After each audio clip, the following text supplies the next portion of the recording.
So what we're going to do is Amy, myself, and Mark, we're all going to introduce ourselves in case if you don't know who we are. And then we're just going to each talk about specific areas that we specialize in and how it's related to anxiety and stress and fear and what's going on right now in our world.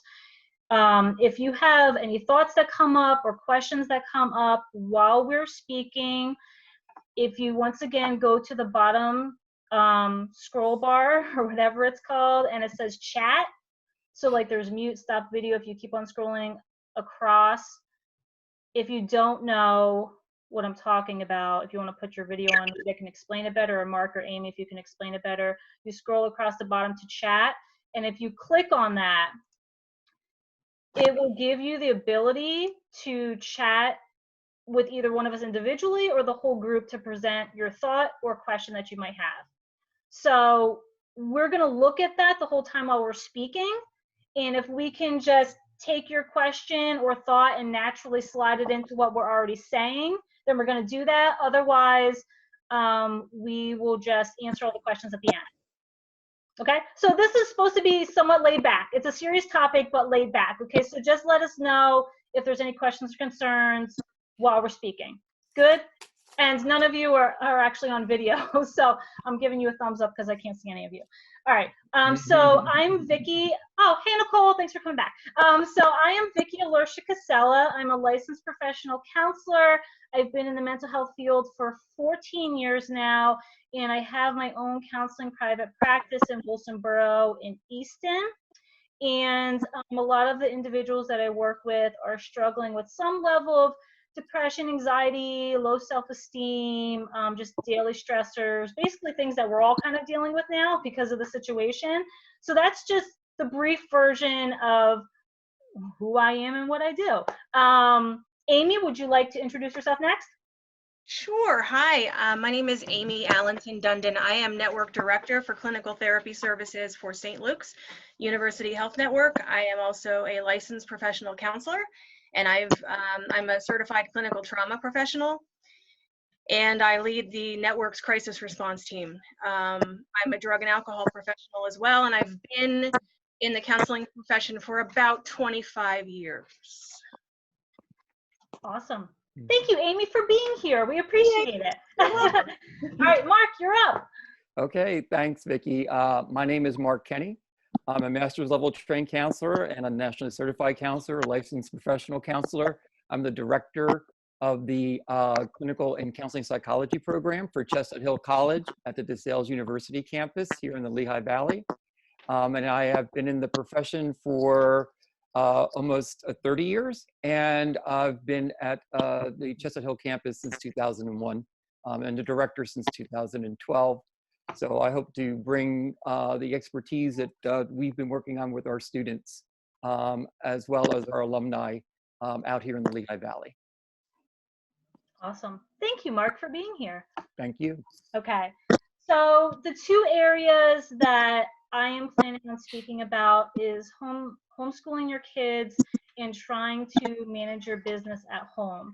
I'm just going to briefly go through a few bullet points, and then I will defer to Amy, and then we will defer to Mark. And like I said, if there's anything that we're saying that you have a comment on, or any questions while we're speaking, feel free to just type it in the chat. That's at the bottom of your screen. I know a few more people just joined us. And if you're not already on mute, if you could please mute yourself just so we're not getting a lot of background noise. I think everyone is muted at this time. Okay. All right. So, oh, and before I even start, one more thing. So if any of you feel like you are severely struggling with mental and emotional concerns at this time, sorry, I'm still adding more people as they come on. Please reach out to Northampton County Crisis, 610-252-9060, the text line 741-741. And then Amy, did you want to add any more crisis numbers or lines to that? Sure. St. Luke's, it's not a crisis line, so don't call it expecting an emergency response, but we have licensed therapists and psychiatrists available to meet with you. If you call 484-526-2400, someone will get back to you Monday through Friday and schedule you right now a video appointment. Okay, awesome. Thank you. Okay, so the first thing that I wanted to bring up is mindset. Okay, so for those of you who are in the therapy field, you are probably aware of cognitive behavioral therapy, which is all about being aware of where your mindset is at. So the first self-care thing that I want to bring up is just being really mindful of what thoughts you are choosing to focus on. So when I'm looking at the two specific areas that I'm talking about, which is homeschooling kids, which I have 3 young kids at home, and then also facilitating my business at home, I have to be very careful that I'm giving myself very small, realistic, I'm deferring to my notes, small, realistic goals, achievable goals for the day. So if I'm already starting my day off and I'm looking at my whole list of things to do, and there's 50 things on that list, I'm already going to be overwhelmed just by looking at that list. So I'm going to break it down. I'm going to say, okay, in every area of my life that I'm trying to manage all at one time right now, what are the priorities? What are the things that I specifically have to focus on? And I totally understand that we're all in different situations. So even if we're all homeschooling our kids, it's still different from one person to another. The techniques that might work for me might not work for you, might not work for our neighbor, and I totally understand that. But if you listen to this whole conversation from an open perspective, an open-minded perspective, and even if you've tried some of these things before and they haven't worked in the past, we would encourage you to just continue to try them again. So being mindful of, thank you, Amy, for putting those numbers in the chat there. Appreciate that. So what do you think about during the day when you first wake up? Do you have a positive affirmation? Are you saying a prayer? Are you reading a book? Can you set your goals for the day, your small achievable goals? Even make yourself a list. Like, what are the things that I have to focus on? And kind of make that visual for yourself every single day. So if you're like me and you love lists, it's really great to just have those couple things written down and you can just kind of check them off as you go. Okay, being mindful of your internal dialogue. I'm just basically repeating what I just said, but from a different wording. What is it that you're telling yourself? Are you putting pressure on yourself? So now more than ever, we can't put pressure on ourselves to have to do things like we did before because our lifestyle has changed, right? Things are completely different now. So making sure that things are manageable for yourself. And once again, if you have any thoughts as I'm speaking, feel free to just type them in the chat. Any questions or thoughts, feel free to add them so we can all read them. As you're going through your day, I would encourage you to do a check-in with yourself. So you might start off in the morning in a really great place. I mean, hopefully, right? We're all starting off in a very positive, upbeat, motivated place when we first get up in the morning. But throughout your day, there's inevitably going to be stressors that come up. You know, your kids are yelling, your boss is on you to get something done, whatever, something happens. Stressors are just adding on. So be aware of what your body is telling you. You know, are you feeling your your chest getting tight? Are you feeling your breathing getting deeper? Is your face getting warm? You know, are you just feeling other changes happening? And listen to them. So you might not be able to stop everything that you're doing to go take a nap, although I've totally done that and that's been great. But if you don't have the ability to stop your whole day and take a nap midway through, that's okay. But figure out what else can you do. You know, can you go out? Sorry, a few more people being added. Do you have the ability to go out and just go for a walk for 10 minutes? Do you have the ability to stop what you're doing and take some deep breaths? For those of you who just came on, if you can just mute yourself, or I can mute you, just so we're not hearing a lot of background noise, that would be great. If you don't know how to mute yourself, just go to the bottom of the screen where the microphone is and you can click on it. All right, I think everyone is good. Okay. What else can you do throughout the day to just kind of check in with yourself?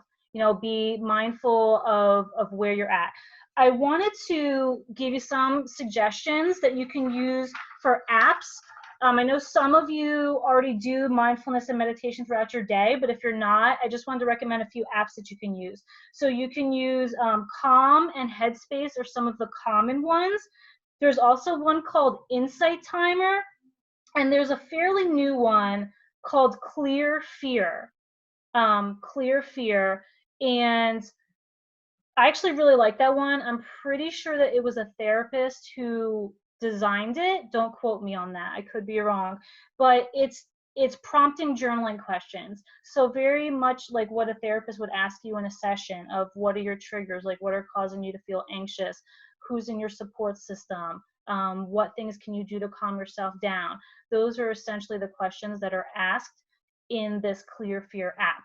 And of course, we all always have our phones with us, which is probably healthy and unhealthy at the same time. But you know, the app is there; it's accessible for you to use it at any point when you feel like your anxiety is elevating for you.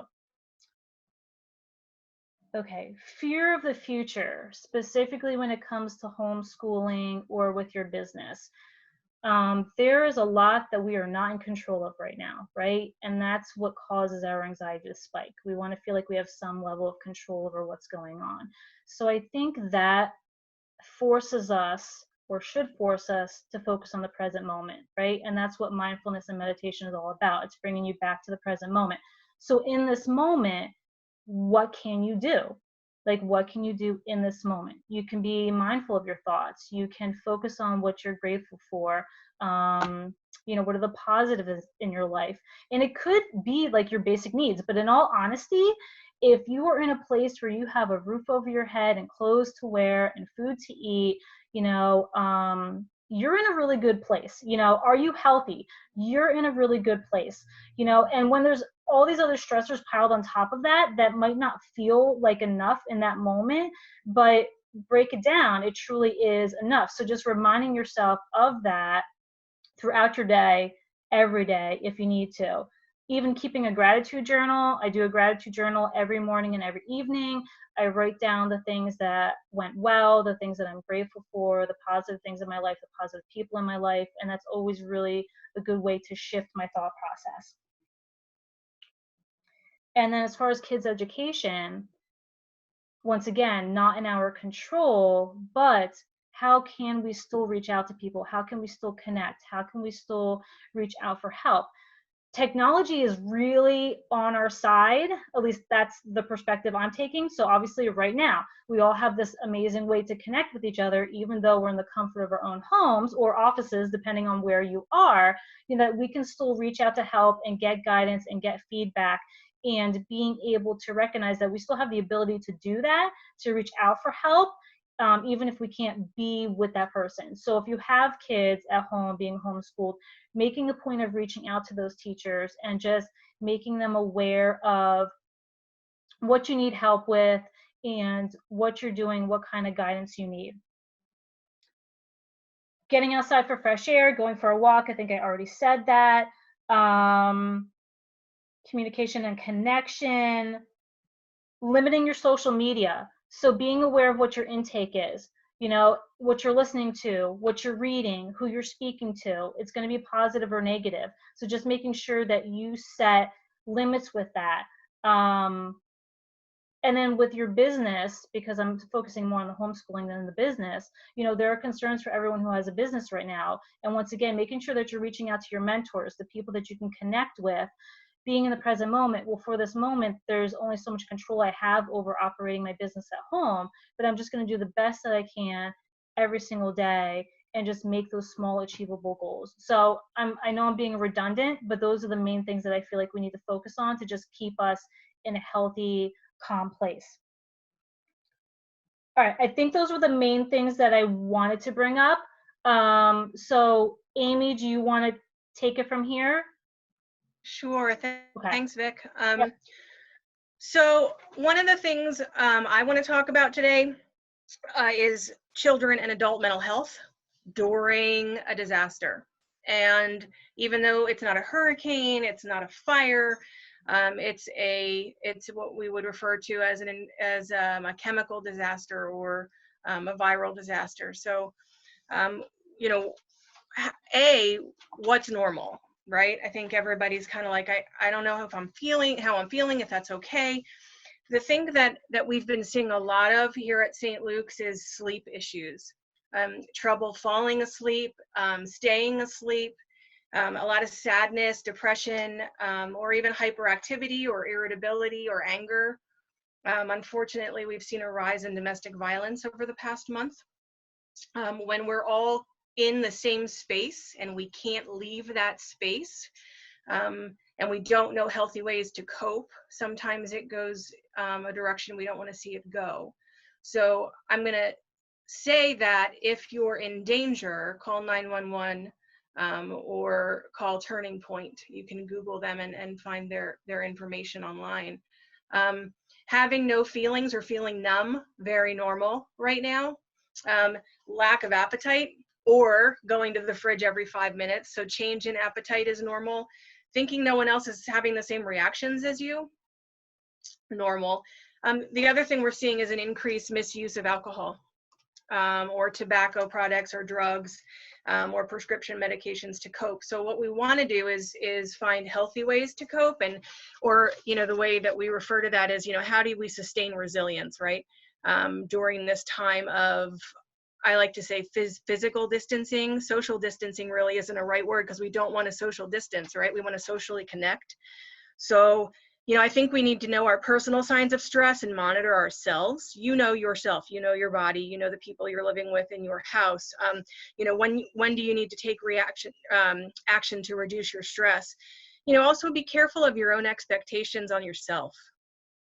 We're human, and this is nothing that any of us have ever gone through before. So there's no manual for any doctor, any clinician, any psychiatrist to say, oh, this is how we do COVID.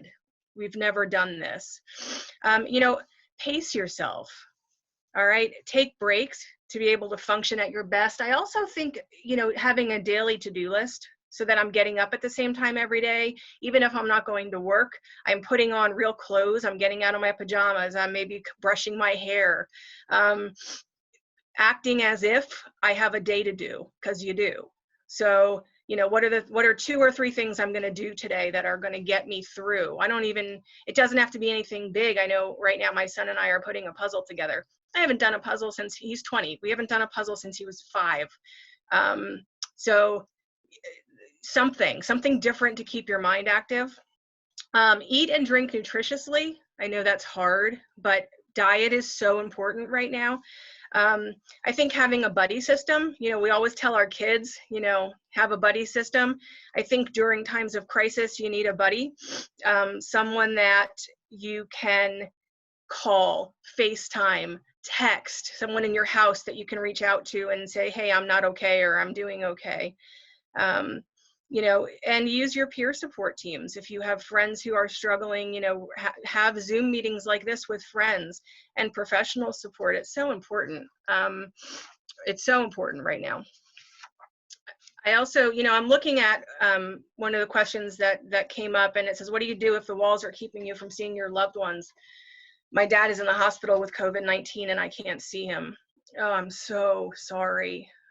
That is absolutely heartbreaking, and I think it's the one thing we can all agree on. That's everybody's worst fear, is having a loved one in a hospital right now and not being able to be with them. Old pictures, looking at old albums, happy memories, calling the nurses station and asking for a FaceTime. They will do that for you if medically they have the time to do that, and they can. I know at St. Luke's they have iPads so that they can connect everybody to at least see their loved one. So don't hesitate to ask for that. Ask to at least be connected over video to see that person. Talk to people you love. Talk about memories. Whatever sustains you right now is what you have to do. You have to take care of yourself and be strong. It's so hard. It's so hard. Grieving 24/7 right now. That's what all of us are really doing. It's a loss of everything. You know, I think helping our kids to cope with COVID, I think, is another really important topic. You know, we have to remember that it's pretty normal for kids to be afraid of this, or what if my mom gets sick, or what if my dad gets sick, or what if my grandparents get sick. You might see them having difficulty with sleeping or nightmares or changes in their eating habits. I know someone who said yesterday, you know what, I just gave in and we had ice cream and fries for dinner. And that's okay. You know, it's okay to do that stuff. You know, if your kids are becoming irritable or angry, that's not typical for them. You know, you might want to discuss what's happening. Honestly, simply, you know, don't overwhelm them with information, age appropriate, really ask them what they know. Say, what did you hear? Or what do you know? And just stay at that level. Don't give them information that they're not ready to have. I think maintaining a daily schedule, again, for the kids while at home can help support and stabilize reactions and routines. And it's not an everyday event. And we're all having really normal reactions to a really abnormal event. And we have to remind ourselves and each other of that every day. And you know what? Monitor your exposure and your child's exposure to the media right now. I think it's so, we can turn on our phones, we can turn on our TVs, we can turn on our radios, and we can watch this news 24/7. And because it's an ongoing viral disaster, it's not 1 or 2 days and it's over. This is long-term exposure to trauma. So we need to limit that as much as we can to help us sustain our own mental health and our own mental wellness.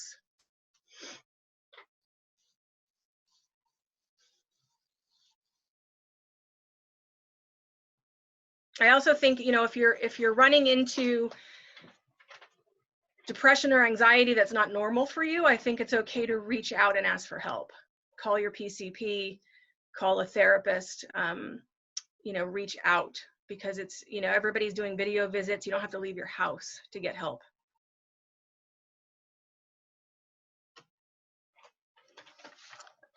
The other group of people I know right now that are really struggling, and we're blessed in the Lehigh Valley to have some really great healthcare systems. But that means we have a whole lot of people living in our community that are working in the trenches right now and on the front lines, and being exposed to some really, some things that are really traumatic. And you know, we need to help them manage their stress and help our family members and our loved ones. If you have a family member who's an essential worker and who's out working right now, just listen to them. You know, I think careful listening is important. Spending time with that traumatized person, even if they're a doctor or a nurse and they say they're fine, just spend time with them. Offer your assistance, just the listening ear. You don't have to fix anything. You just need to reassure them that they're safe. Give them some private time. If they're out working all day and they come home and you miss them because you've been alone all day, it's also important to give them some space to be able to de-stress and decompress. So, you know, and help them just know that there's someone there for them. So I think those are the big points I wanted to cover. I'm sure Mark has some good follow-up for that, so. Okay, Amy, thank you. That was both of you provided us with a long list of things and wonderful ideas and some answers. And we're seeing a question on the chat about health insurance. One of the resources I've been made aware of is that Lehigh County's website has partnered with Behavioral Health Services to put a whole list of the kind of resources that we're talking about for yourself, for your family, to access these resources. And if health insurance is an issue, through one of my students who works for the county is a resource for you to turn to. So I would recommend looking at Lehigh County's website and see what the county is offering at the local level to help individuals at this point in time. I think this is a population that's being taken consideration, but I think it's a great point to bring up is that there's members in our community not all having the same experiences. And I think this is also adding to our distress as we're watching the news and noticing that maybe that we're all, yes, we're all in the same environment, but we're all not having the same experience. And that can create distress for us also, to have that brought to our awareness. And so that can mobilize us, though, to think about, well, what can I do then? And I think that's something I've been reading and passing on to my students is, in a time like this, if I do have the time and space and possibly the resources, how can I contribute? What can I do? Again, this is that sense of having control in a time of maybe feeling out of control. What's a small act I can do? I think Amy raised a great point. If you have a healthcare professional in your family, to be a listening ear, and also to the family members. Amy and I were talking before the program about, the family members of the healthcare workers are also having a vicarious traumatic experience themselves as they see their loved one go off to work. One of my instructors' husband's an ER doctor up in Monroe County, and he goes off at 4-day stints at a time. So I think if you are related or friends to family members, I think just that kind of check-in, that buddy system, I think would be helpful and supportive. Some of the things that I get the benefit of being a director of a counseling program, and what we've been doing since the beginning of March is we transitioned from being a face-to-face program to being what we're calling crisis remote teaching. So we quickly had to take we were 2/3 of our way through our semester to take all of our work and switch it onto line to our students. So we've been working with students on the graduate, but also on the undergraduate level, around dealing with sudden change like that, and the anxiety that comes up for people in terms of trying to cope with changes. So one of the things is we've been collecting resources. So some of the resources I've been sharing with my students is on positivepsychology.org. Vicki mentioned gratitude. They have a whole list of gratitude exercises. Apparently the top 13 evidence-based gratitude exercises that, if one doesn't work for you, there might be another one that works for you. I did one with my students. One I use is, I have a rock that I had collected from a beautiful waterfront out in Washington State. And it's just a means of connecting and focusing just for a few minutes. And as Vicki was saying, giving gratitude for what you feel in the moment, gratitude for what happened the day before.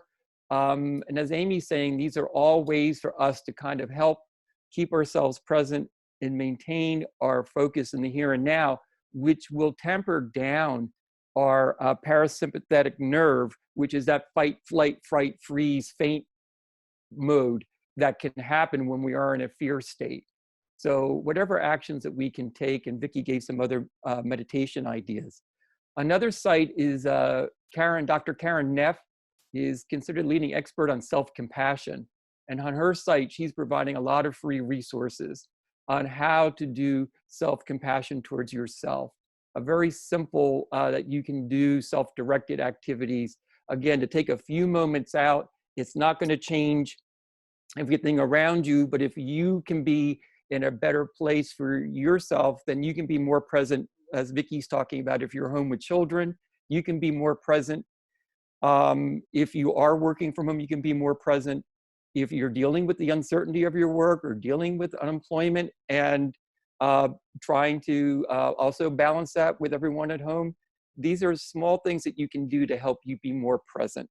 And so Karen Neff's website, I think, on self-compassion.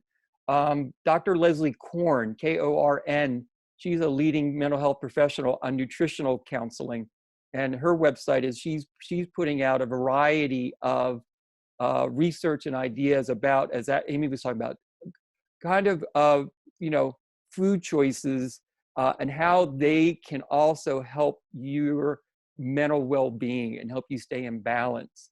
And she's giving out free recipes of things that she has found in her work and her research. So I've been finding her website, and I'm actually doing one of her trainings right now on how this all intersects, again, to help ourselves.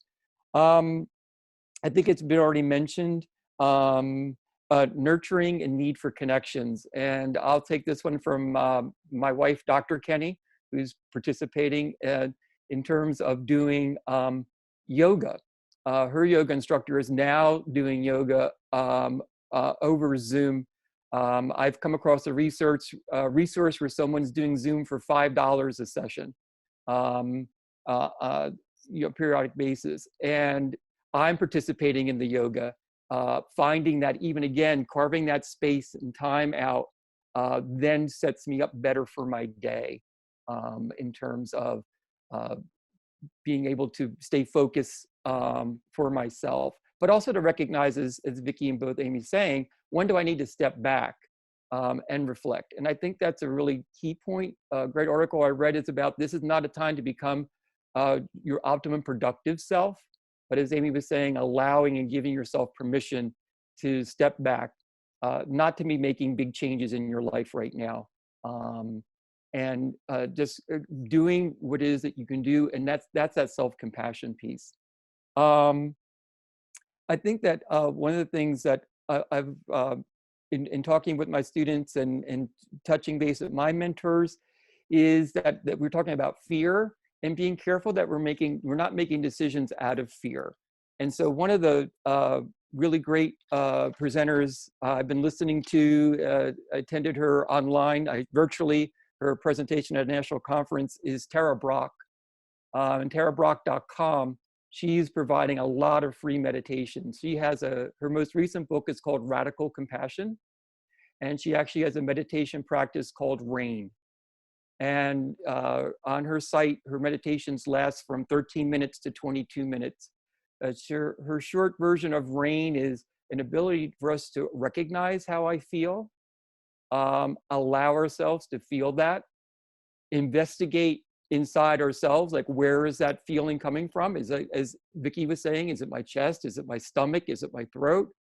And then finding ways to provide nurturance for yourself in recognizing and having that compassion and building that relationship with yourself. So I think that those are some of the things that, in addition to what you heard, that I would just add to what was already shared. So I think at this point, I think we give a fair amount of information that maybe we should open it up, Vicki, and let people either continue to ask on chat or to engage us here. So I'll turn it back over to you, Vicki. Thank you. Thank you, Mark and Amy, for sharing all that wonderful information. There's probably much more that we can add, but I think we got a lot of the good basic stuff out there. So if anyone wants to add anything, if there's any other questions or concerns or thoughts, you're more than welcome to share.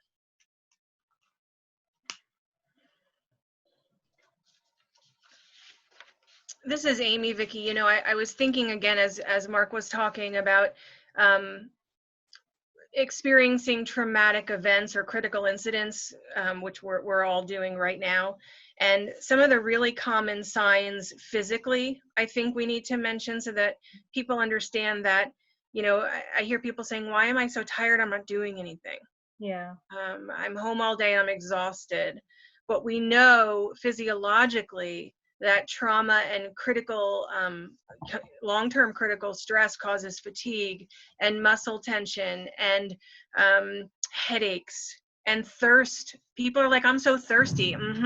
It's that fight or flight that Mark was just talking about, that arousal system that we all have and what it does to our bodies. Our bodies are using all of our energy to fight the crises. So we are thirsty, we do have headaches, we're grinding our teeth, we're experiencing twitches or chest pain. Again, if you have any of these symptoms, call your PCP or call 911. But it's really normal to be experiencing some of these physical things. Also cognitively, confusion, not being able to find words, normal during a crisis or a long-term crisis, memory problems, poor abstract thinking, really common right now. Disturbed thinking, intrusive images, maybe if we've had past traumas or past crises that we've been, personally involved in or we've experienced, this very often will bring back a lot of that past trauma. So the intrusive thoughts or the nightmares are also very normal too. I just wanted to mention that. Yeah, that's great. Absolutely. Yeah, so just, being mindful of all these different things that we're discussing. And I've noticed that, well, for those of you that we can see, that you're taking some notes. And if you need any of this information repeated, like I said at the beginning, I did record it. So if you want me to send you the link, I think all of you do have my phone number because I was the contact person on the flyer. You can call me, text me, email me, whatever, and I can send the video to you if you want to be able to go through this information again. I know several of you are in the health and wellness field, so if there's something that we did not bring up that you think could also be useful, because yes, we are the facilitators of this, but we don't have all the answers. Like Amy said, there was no guidebook of how do we, work through this COVID-19. So if anyone has any other recommendations, you are welcome to share them in the chat, or if you want to just unmute yourself and share them as well, that's fine. Does anyone want to share anything before we end? So my name's Christina, and I'm actually a student at DeSales University in their Family Nurse Practitioner program. And I'm also studying comprehensive yoga therapy at Yoga Life Institute. And something that I just would like to add to this is a little bit of yoga philosophy. I found it, pretty interesting what Mark had to say when he was mentioning his yoga stuff. And yoga therapy is, goes a lot more into the philosophy of what yoga is and, in the ancient philosophy. So something that, I've been thinking personally about this and that I wanted to share was the concept of Prakriti versus Purusha. And Prakriti is all of nature, all that surrounds us. It is constantly changing. And this is also, because I listen to Joel Osteen all the time, and he has like a sermon about St. Paul saying all things are changing. And so like it fits in with that too. And so that's like this right now, everything is changing, but it's all part of the Prakriti. And Purusha is the unchanging. And the only things that are unchanging are like, the divine, the spiritual, pure things. So, if you can have non-attachment to the changing, then you can find peace. And, that may be through having some prayer or meditation or, any sort of gratitude journal or doing something like that. That non-attachment to the change, will give you peace. And another philosophy that we have in yoga, within karma yoga, is that all things are neutral, and that it's our, biases and beliefs that, are within us, again, within that consciousness that's always changing, that'll make us feel a certain way. So if you like come to a certain situation, and you have like the neuroplasticity of like, if you view things as being negative, they're going to keep being negative. But if you start tracks through the snow, but if you like start looking at things positive, then you'll see more things are positive. So if you can again come back to that, all things are neutral, and like your kid's trying to get your attention, but you're trying to do something, like, instead of getting overwhelmed by it, like realize like he wants my attention and he may not want that in 5 years. So, again, coming back to like those pure things, like, because neutral, again, is a pure belief. So Prakriti, Purusha, all things are neutral, and then there's the gunas, which is like more energetic versus, non-energetic, and and then you have sattvic, which is the pure. So again, that pure thought, the neutral thoughts, is like one of the main things of what I'm trying to say here, in this. So that's just kind of what I wanted to add, was like, trying to change your mindset to see the positive side of things, even though, because like, for me, my DeSales is taking the quarantine. So, I was supposed to be graduating June 30th. And, now I'm stuck here in quarantine, not able to go to my clinical, and, everything's just kind of up in the air. So I just wanted to add that little bit. And if it spoke to any of you, I can, I guess, put my information in the chat. And if you wanted to have like any sessions or whatever, like complimentary right now, we all just need to talk. So Thanks, Tina. That's wonderful. And yeah, I mean, it doesn't really matter what role we're in right now. I think we are all being affected by it. We're all experiencing some level of anxiety or fear or stress. And even if we're like in a professional role or in the medical field, we're still trying to figure out how to manage everything. And I think it is important that we're able to reach out to each other with whatever knowledge that we have or experience that we have, to just encourage each other to take the best care of themselves. And it's okay to allow yourself to be a little vulnerable about what's going on. This is definitely not a time to pretend to be tough, if it's okay for me to say that, but just, being human and saying, reaching out to someone that you know and trust and know that's honestly there to support you, and to let them know that you're struggling, because you can't get help if you're not reaching out for it. And I think that the positive, if people are looking for a lesson in what's happening or looking for a reason for what's happening, I mean, we're being forced to be apart from each other, but in the same sense, we're being forced to find ways to connect with each other.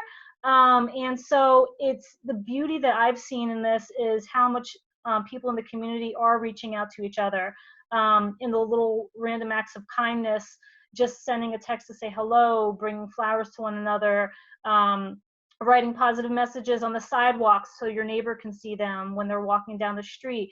So there truly is a way to focus on positivity and gratitude every single day if you just make a conscious effort to let other things go and to say no to some of those things you don't have to do. If the dishes are piling up in the sink and the laundry has to be done, but your kids also need to be homeschooled and you need to do something for work or for school, then you have to make the conscious effort to let go of those little things so you're not stressing yourself out about it.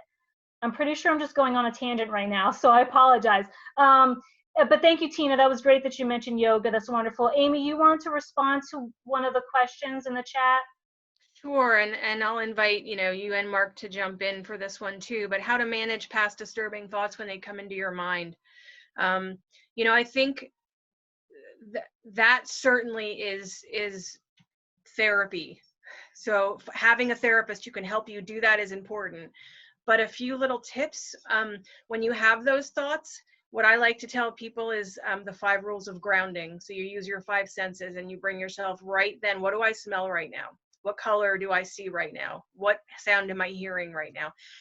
What am I tasting right now? I'm going to put something sour in my mouth or sweet in my mouth. You need to ground yourself in the senses, in the here and now. Bring yourself back into the room. Bring yourself back into the present. 5 things. And you need to do that until you can do that over and over and over again until and breathing through it, in through your nose, out through your mouth, some deep breathing, some progressive muscle relaxation. The important thing is to ground yourself using your 5 senses. And I think to add to that, Amy, cognitively in that moment is, an affirmation that you can repeat to yourself is that you're safe. So if that disturbing thought that's coming into your head is like something in the past, but that's not your current situation, also reminding yourself like, I am safe right now. But I agree with you that the grounding techniques should definitely help in that situation. Thank you. Mark, did you want to add anything about like how Tina was saying about being a college student and some of that anxiety about, the unknown of what's going on with my classes and internships and all that kind of stuff? Well, yes, and she's not alone in people missing out on graduations and her clinicals. We've had to scramble with our students because a lot of the agencies that they were doing their internships also closed and reset to go to telehealth. And one of the challenges is that we haven't trained our students to do telehealth. So a lot of some of our students are scrambling to finish their hours, and 1 or 2 may not graduate in May, but have to wait until August in order to figure that out. So it is prolonging some people's experiences, and you know, and when I'm talking students, I'm talking students from ages of 23 to 63. Who are also managing other life responsibilities besides the academic. So at Chestnut Hill College, where I'm a part of, undergraduate students are also having great difficulty in making the changes and transitions. So again, similar to what Tina talked about, the undergrad seniors also are facing a lot of anxiety and missing of opportunities and milestone moments at the end of their career, but also going into an economy that's uncertain. So we also have this other piece that's creating distress for family members and loved ones in terms of the economic impact that this is all having. And as I think a really great point that we have to keep mentioning is that we have never been through this in the United States, a pandemic like this. You have to remember the last one was 1918, 1919 was the last time. And so we don't have a emotional memory of this. People who have that memory, who survive, there's very, very few people, if any, that we can tap. So we are really living this in the moment and writing something going forward into this century. So I think that's a piece that we have to, I think, constantly remind ourselves of. So I think there's just a lot of uncertainty about, even for students, like how their courses are going to be taught this summer, because we're also at the having to wait to see if the powers to be make decisions around physical distancing. And then also, even if we do lift some of this physical distancing, will people feel comfortable being back in spaces like classrooms again? So this may, in the long term for education, have some meaningful shifts and changes. And I think even for seniors in high school going into undergraduate, so already life transitioning stages that already are, you know, joyful graduations, but also anxiety because of change, are now being exacerbated by this process. So I think if you're a family member, I think going back to Amy's advice, being supportive, being a good listener, not trying to minimize it, not trying to make it go away for people, acknowledging how they feel about it, honoring those feelings, possibly thinking of ways that it could, other ways that things can be celebrated. My 60th birthday was in the midst of all this event. And so my wife came up with a far more creative way for me to celebrate that milestone. So if I think creativity comes to mind as a means also of coping.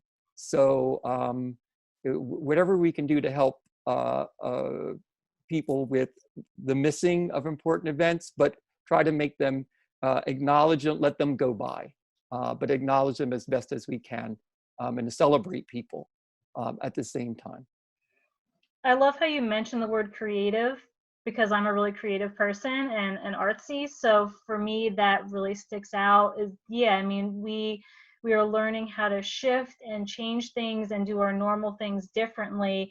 And you know, if your negative thought is, well, now this just isn't happening, or this is a loss, or you know, this really stinks, you know, why not ask yourself, well, is there another way that I can still get this done? Maybe not the way that I want it to, but in a way that will still kind of work for me and I can still enjoy it. You know, like, we're not able to be face to face with each other. And for people who are extroverts, you know, like, we're really missing that social one-on-one connection. But Zoom is a way that we're still able to do that. Is that our ideal preference? I mean, not for me. I mean, I'd rather be face to face with someone, but you know, this is still, like, I'd rather have this than not have connection at all. You know, so once again, making that shift of, I could just focus on the negative of, I just really want to be out of my house and be around people. But I'm choosing to focus on the positive of, there's still many ways to connect with people, even if we're not, you know, able to be face to face with them. Okay, any other thoughts or comments? I don't think anyone else added anything to the chat. Speaking of the creativity, I just Yeah. want to add a piece. Please do. Go for it. When Mark mentioned the party, and I'm creative to a point, but a few Saturdays ago we had no streamers, we had no birthday hats or anything in the house. So that morning I got up, I found construction paper, and I don't know if you can see this. I do. That's wonderful. So lots of things we can do to make life joy, fun make and the best of it. Yeah, absolutely. Yeah. Absolutely. If any of you do want any other like therapeutic tools, handouts, books to read, journaling, if you feel like you're stuck at home, and I'm trying to not use that phrase stuck at home, there is a blessing in being at home with our families, or having more solitude, or being home with your pets, or week one, I was actually excited to not have to drive all over creation with my kids and work and errands. Now at week 4, I'd really love to get out of my house, but I mean, I can still appreciate, the positive things that are coming out of being home. So if there are some extra things that you would like, some tools, feel free to, once again, I think you all have my contact information, reach out to me. I'll send you book recommendations, handouts, things to read, positive affirmations. If you need anything, just feel free to connect with me. And I don't know if Amy or Mark, if there's anything additional that you would like to add. You just mentioned pets. And Yeah. oh my goodness, every Zoom I've been on for meetings, you can't help but see pets go by. And you know what? The pets are very happy that their humans are home with them.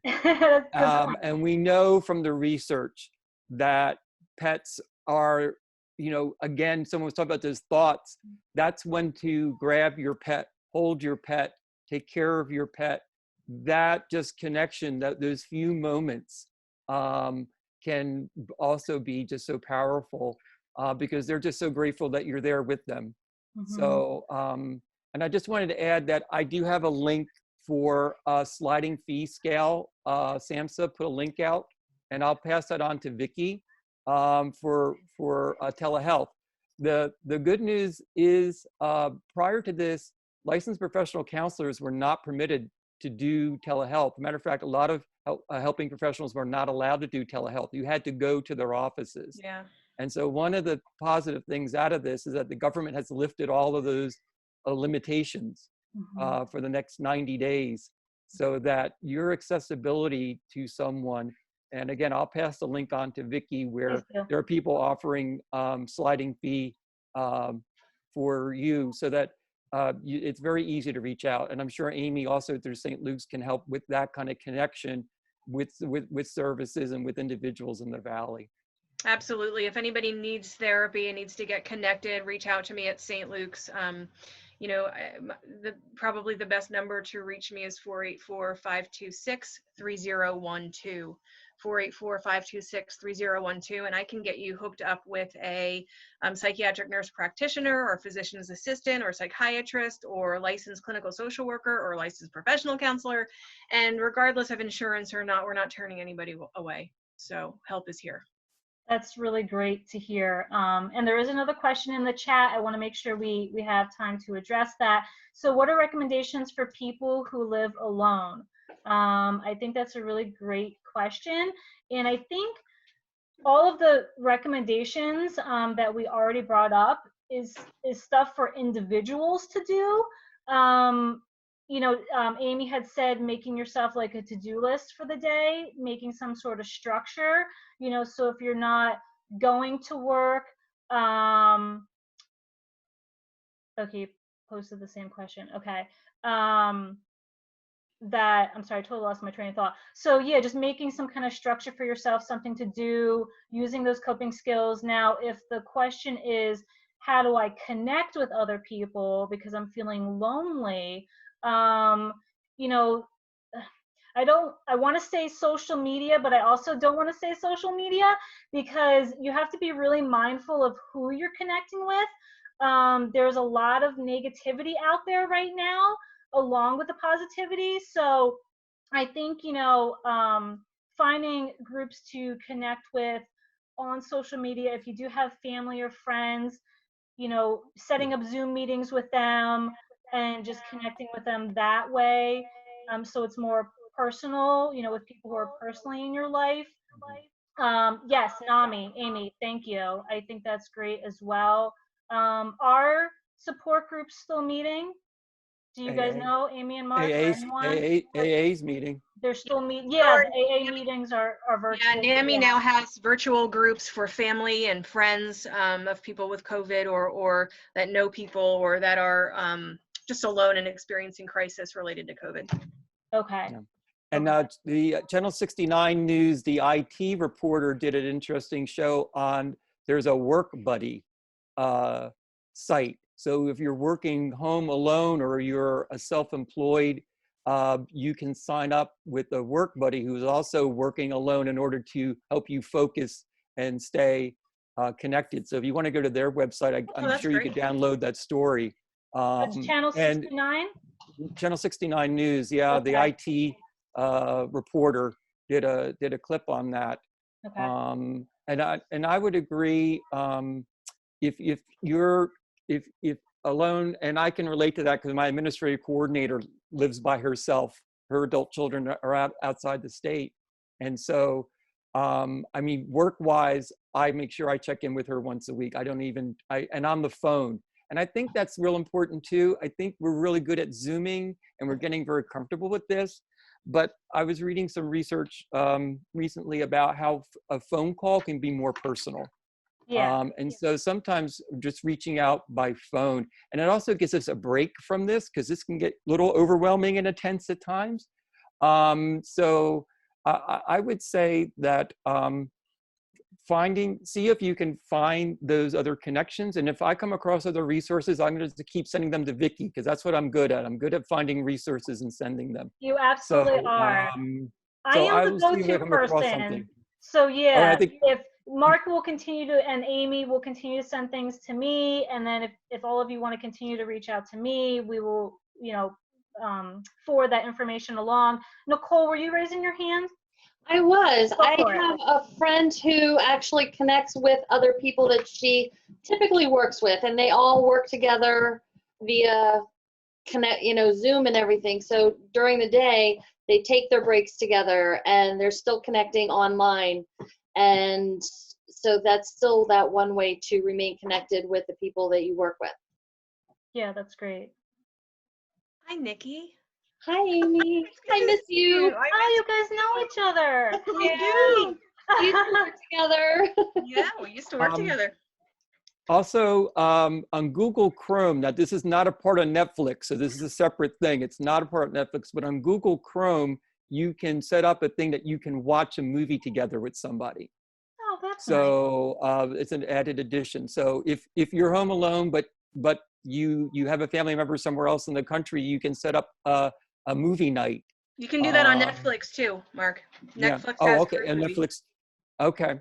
So, look into those things. I'm assuming more and more that's going to be an area of growth as we go along, that people are going to find ways to help us connect. So we'll keep looking for those resources. Sure. I mean, and you can search on your own, but yeah, like I said, feel free to reach out to us. And as we're getting more resources, we will pass them along. But if you are living alone, just make a point every day to maybe reach out to one person, just to stay connected somehow, and step out of your house. Because being in the four walls all day, I think would start to bother anyone. I mean, I'm sure there's people who really love being in their house, but getting that vitamin D, stepping out in the sunshine, getting that fresh air, just going for a walk around the block, that alone, I think sometimes we overlook how that can actually impact our mood in a positive way, just getting that little bit of change of scenery. So just once again, mindfulness of what are those little things that you can do throughout the day to just boost your mood, change your mindset, feel a little bit healthier, happier. Any last thoughts or comments or questions?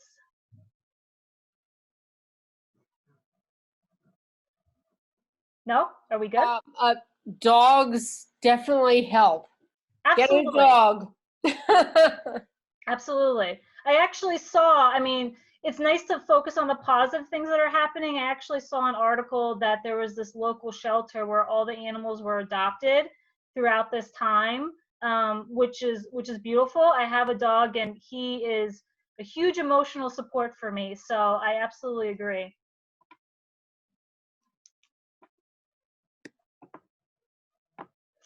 All right, guys, so I guess we are going to end if there's nothing else.